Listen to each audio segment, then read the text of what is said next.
അമ്മ എന്ന വാക്കിന് ഒരുപാട് അർത്ഥങ്ങളുണ്ടല്ലേ. മഹത്തായ ഒരു വേടാണ് അമ്മ എന്ന് പറയുന്നത്. അമ്മ എന്ന് വിളിക്കുന്നത് നമ്മളെ ജനിപ്പിച്ച മാതാവിനെയാണ്. ചില സ്ത്രീകളെ അതൊട്ടും വിളിക്കാൻ യോഗ്യതയല്ലാത്ത സ്ത്രീകളുണ്ട്. അങ്ങനൊരു സ്ത്രീയാണ് എറണാകുളത്തൊരു കുഞ്ഞിനെ, ഒരു ചോരക്കുഞ്ഞിനെ ഫ്ലാറ്റിൻ്റെ മുകളിൽ നിന്ന് എറിഞ്ഞു കൊന്നത്. അവളൊന്നും ഒട്ടും അമ്മ എന്ന് വിളിക്കാൻ പറ്റില്ല, വേറെ വല്ല പേരും വിളിക്കേണ്ടി വരും. ഹായ്. അപ്പോൾ ജസ്റ്റ് ഒരു ദിവസം മുമ്പ് നടന്നൊരു ഇൻസിഡൻ്റ് ആട്ടോ. ഒരു ചോരക്കുഞ്ഞിനെ സ്വന്തം അമ്മ ഫ്ലാറ്റിൻ്റെ മുകളിൽ നിന്ന് നമ്മൾ ചവറൊക്കെ എറിയുന്ന പോലെ ഒരു തുണിയിലും ഒരു കവറിൽ കെട്ടി എറിഞ്ഞേക്കുന്നു. ഹായ്. വളരെ സങ്കടമുള്ള ഒരു വാർത്തയും കൊണ്ടാണ് വന്നത് കേട്ടോ. വളരെ സങ്കടമുള്ള ഒരു ദിവസം മുമ്പ് നടന്ന സംഭവമാണ്. എറണാകുളത്ത് ഒരു അമ്മ ഫ്ലാറ്റിൻ്റെ മുകളിൽ നിന്ന് ഒരു ചോരക്കുഞ്ഞിനെ കവറിൽ പൊതിഞ്ഞ് താഴോട്ട് എറിഞ്ഞേക്കുക. എങ്ങനെയുണ്ട്? നമ്മൾ വേസ്റ്റൊക്കെ എറിയുമല്ലോ, അതുപോലെ വളരെ ലാഘവത്തോടെ കുഞ്ഞിനെ എറിഞ്ഞു കൊന്നു തന്നെ പറയാം. വളരെ ക്രൂരമായിട്ടുള്ള ഒരു കൃത്യം കേട്ടോ, വളരെ ക്രൂരമായി. എങ്ങനെയാണിത് ചെയ്യാൻ സാധിച്ചതെന്ന് ഞാൻ ചിന്തിക്കുന്നത്. ഇത്രയും ക്രൂരമായിട്ടുള്ളൊരു മനസ്സുണ്ടോ ആ സ്ത്രീക്ക് ഞാൻ ചിന്തിക്കുക. കൊച്ചു കുഞ്ഞിൻ്റെ മുഖം നോക്കി ആർക്കെങ്കിലും കൊല്ലാൻ തോന്നും. ഒന്നത് എത്ര വലിയ എങ്ങനെയാണെങ്കിലും ഒരു കൊച്ചു കുഞ്ഞിനെ കൊല്ലുക എന്ന് പറഞ്ഞാൽ അത് വളരെ ബുദ്ധിമുട്ടുള്ള കാര്യമാണ്, ആർക്കെങ്കിലും ചെയ്യാൻ പറ്റുന്ന കാര്യമാണോ? പക്ഷേ ഈ സ്ത്രീക്ക് സാധിച്ചു. ഈ സ്ത്രീയുടെ കുടുംബക്കാരെ സപ്പോർട്ടോടു കൂടി സാധിച്ചു തന്നെ പറയാം. ആ കുഞ്ഞിനെ, അതായത് തൻ്റെ ഫ്ലാറ്റിൽ നിന്ന് താഴോട്ട് എറിഞ്ഞേക്കാണ് ചെയ്തത്. എറിഞ്ഞ കുട്ടിയുടെ തലയൊട്ടി പൊട്ടി, താടിയെല്ല് പൊട്ടി, കുട്ടി സ്പോട്ടിൽ തന്നെ മരിച്ചു. പക്ഷെ ഇവരെന്താ വിചാരിച്ചറിയോ? ഇതാരും കണ്ടുപിടിക്കൂല. ഭയങ്കര ബുദ്ധിയാട്ടോ, ഭയങ്കര ബുദ്ധിയാണേ. എന്നാ പൊക്കി. പോലീസിന് നിമിഷങ്ങൾ മതിയായിരുന്നു കണ്ടുപിടിക്കാൻ.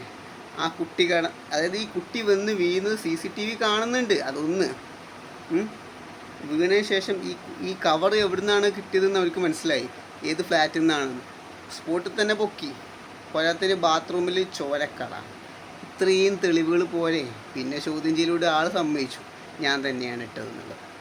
അവൾ പറയുന്ന ന്യായീകരണങ്ങൾ ഉണ്ടല്ലോ, എന്താ പറയുക, അതിനൊന്നും ഒരു അർത്ഥവും ഇല്ല. ആ പുന്നാര മോള് പറയുന്ന ന്യായീകരണങ്ങൾ മറ്റൊന്നുമല്ല, താൻ ലൈംഗിക അതിക്രമങ്ങൾക്ക് ഇരയായതാണ്. ഇൻസ്റ്റാഗ്രാം വഴി പരിചയപ്പെട്ട ഒരാളുമായിട്ട്. What a useless things. ശരി, അങ്ങനെ സംഭവിച്ചു എന്ന് വിചാരിക്കുക. അങ്ങനെ വിചാരിച്ചു. ആ കുട്ടിനെ കൊല്ലുകയാണോ വേണ്ടത്? തനിക്ക് വേണ്ടെങ്കിൽ വല്ല അനാഥാലയത്തിൽ കൊണ്ടേ ആക്കുക. ഒരുപാട് കുട്ടികളില്ലാത്ത ആളുകളുണ്ട്, അവർ കൊടുക്കുക. അല്ലെങ്കിൽ ഇതിനുള്ള സംവിധാനങ്ങളുണ്ട്, അവിടെ കൊണ്ടുപോയി കൊടുക്കുക.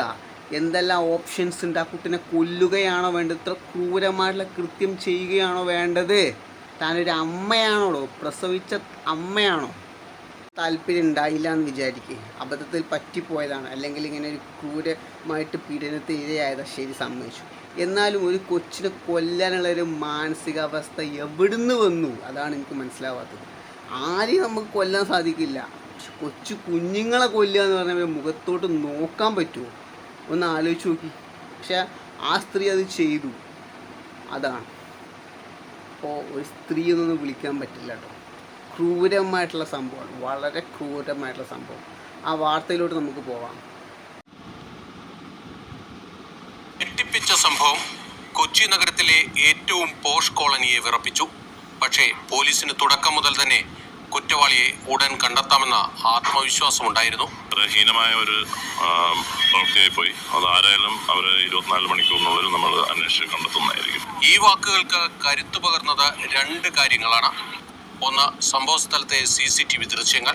ഫ്ളാറ്റിന് മുകളിൽ നിന്ന് കുഞ്ഞിനെ താഴേക്കെറിയുന്നത് ഇതിൽ നിന്ന് വ്യക്തമായിരുന്നു. എന്നാലും ഏത് അപ്പാർട്ട്മെന്റിൽ നിന്നാണ് കുഞ്ഞിനെ എറിഞ്ഞതെന്നത് ദൃശ്യങ്ങളിൽ കണ്ടെത്താനായിരുന്നില്ല. അവിടെ പോലീസിന് തുമ്പായി മാറിയത് കുഞ്ഞിനെ പൊതിഞ്ഞ പാഴ്സൽ കവറായിരുന്നു. അതിലെ മേൽവിലാസം പോലീസിനെ ഫ്ളാറ്റിന്റെ 5ാം നിലയിലേക്ക് നയിച്ചു. പോലീസ് ഫ്ളാറ്റിലേക്ക് കടന്ന് പരിശോധന തുടങ്ങി. അച്ഛനും അമ്മയും മുത്തച്ഛിയും ഒരു 23-കാരിയും താമസിക്കുന്ന ഫ്ളാറ്റ്. പോലീസ് ഉള്ളിലേക്ക് കടന്നപ്പോൾ തന്നെ പെൺകുട്ടിക്ക് താൻ പിടിയിലായെന്ന് ബോധ്യമായി. അവരുടെ കിടപ്പുമുറിയിലെ ടോയ്ലറ്റിൽ നിന്ന് രക്തക്കറ കൂടി കണ്ടെത്തി. ഇത്രയും ക്രൂരമായിട്ടാണ് ആ സ്ത്രീ കൊന്നേക്കുന്നത് സ്വന്തം കുട്ടിനെ, സ്വന്തം രക്തത്തിൽ പറഞ്ഞ കുട്ടിനെ. എവിടെ കൊണ്ടുപോയി കളയും ഈ പാപ്പൊക്കെ? അത് പറയാം, എവിടെ കൊണ്ടുപോയിട്ടാണ് ഈ പാപ്പൊക്കെ കൊണ്ടുപോയി കളയാൻ പോകുന്നത്? സത്യം പറഞ്ഞാൽ ഭയങ്കര വിഷമമുണ്ട് കേട്ടോ അത് കാണുമ്പോൾ. എങ്ങനെയാണെങ്കിലും 23 വയസ്സായ കുട്ടി എന്നാ പറയണത്. 23 വയസ്സായ കുട്ടി എന്താ ചെറിയ കുട്ടിയല്ലോ ആണോ? ഇൻസ്റ്റാഗ്രാം വഴി പരിചയപ്പെട്ട ഒരുത്തനുമായിട്ട് എങ്ങനെയോ അടുത്തു, കമ്പനിയായി, പണി പറ്റിച്ച്. 23 വയസ്സായ കുട്ടീനെ ചില്ലറ വയസ്സുള്ള ചെറിയ കുട്ടിയൊന്നുമല്ല, അവൾക്ക് പക്വതയുള്ള കുട്ടി തന്നെയാണ്. എന്നിട്ട് അതിൽ നിന്ന് ഗർഭം ഉണ്ടായി, എന്നിട്ട് അലസിപ്പിക്കാൻ പറ്റാത്തതുകൊണ്ട് കുട്ടീനെ കൊല്ലുക, കുട്ടീനെ താഴോട്ട് ചവറെറിയണ പോലെ എറിഞ്ഞ് കൊന്നേക്കുക. ഇവളൊക്കെ ഒരു സ്ത്രീ എന്ന് പറയാൻ പറ്റുമോ? എന്നിട്ട് ഈ മീഡിയക്കാരും ഈ പോലീസുകാരും ഞാൻ പുതച്ച് മണവാട്ടി കൊണ്ടുപോകും. അവളെ പേരോ അവളെ നാടോ ഊരോ ഒന്നും പറയാതെ. അതും മഹാദാട്ടോ. കാരണം അവളത്ര പവിത്രമായിട്ടുള്ള സ്ത്രീ ഒന്നുമല്ല അത്ര ഇതാക്കി കൊണ്ടുപോകാനൊന്നും. ആരാണെങ്കിലും ഇത്ര ക്രൂരമായ സംഭവം ചെയ്തിട്ടുണ്ടെങ്കിൽ അത് മുഖംമൂടി തുറന്ന് കാണിക്കന്നെ വേണം ആൾക്കാർക്ക്. കാരണം ആൾക്കാർ കാണണം ഇവളെ ഏതാണ് എന്താണെന്നുള്ളതൊക്കെ. കാരണം അത്ര ചെറിയ കാര്യമല്ലേ ഓൾ ചെയ്ത. ചെറിയ കുട്ടിനോട് ചെയ്ത ക്രൂരത കൊടും ക്രൂരതയാണ്. കുട്ടി ചെയ്തത് ജനിച്ചു പോയതോ, നിൻ്റെ വയറ്റിൽ ആ സ്ത്രീയുടെ വയറ്റിൽ ആണ് ആ കുട്ടി ചെയ്തത്. ആ സ്ത്രീയുടെ വയറ്റിൽ ജനിച്ചു പോയതോ ഇത്രയും ക്രൂരമായ ഇതിന് ഏൽക്കാൻ വേണ്ടിയിട്ട്. തെറ്റാണ് ആ കുട്ടി ചെയ്തത്, ആ പിഞ്ചു പൈതൽ ചെയ്തത്. ആ സ്ത്രീയുടെ വയറ്റിൽ ജനിച്ചു പോയി എന്നുള്ളതോ ഇത്ര ക്രൂരമായിട്ടുള്ള ഒരു ശിക്ഷ ഏൽക്കാൻ വേണ്ടിയിട്ട്. എത്രയോ പേര് കുട്ടികളില്ലാതെ കഷ്ടപ്പെടും. എത്രയോ പേര് എന്താ പറയുക, ഒരു കൊച്ചിന് വേണ്ടിയിട്ട് എന്തെല്ലാം ചെയ്യുന്നുണ്ട്, ട്രീറ്റ്മെൻറ്റ് അത് ഇതൊക്കെ. ഇവർക്കൊക്കെ ഒന്ന് കൊടുത്തൂടെ?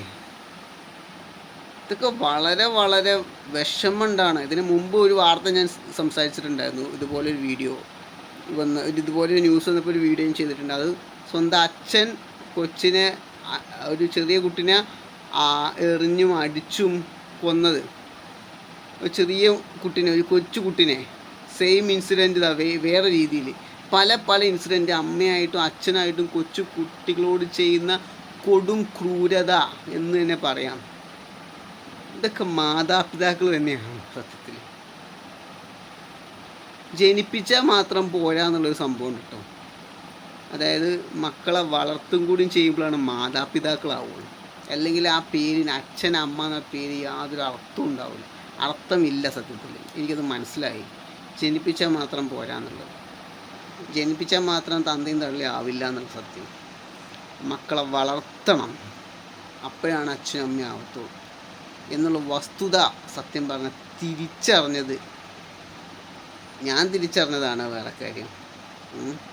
എന്നുള്ള കാര്യം തിരിച്ചറിയ തന്നെ വേണം. ഇതോടുകൂടി മനസ്സിലായ സംഭവം ഇതല്ല. പലതും നമുക്ക് കേൾക്കുന്നതും കാണുന്നതൊക്കെ അല്ലേ ഇൻസിഡൻസ്. വളരെ ദുഃഖമുള്ള വാർത്ത, വളരെയധികം ദുഃഖമുള്ള വാർത്ത. ഓരോ ദിവസവും ഇങ്ങനത്തെ വാർത്തകൾ കേൾക്കാതിരിക്കട്ടെ എന്ന് വിചാരിക്കുകയാണ്. പക്ഷേ വീണ്ടും ഇങ്ങനത്തെ വാർത്തകൾ തന്നെ വീണ്ടും റിപ്പീറ്റ് ചെയ്യാം. എനിക്ക് മനസ്സിലാവാത്തത് ഇങ്ങനെയൊക്കെ ചെയ്യുന്ന ആൾക്കാർ മണ്ടന്മാരാണോ എന്നാണ്. എന്തായാലും പിടിക്കപ്പെടും എന്ന് ഇവർക്ക് അറിയാം. പിന്നെ ഇവരെന്തിനാണ് ഇതൊക്കെ ചെയ്യുന്നതെന്ന് എനിക്ക് മനസ്സിലാവുന്നില്ല.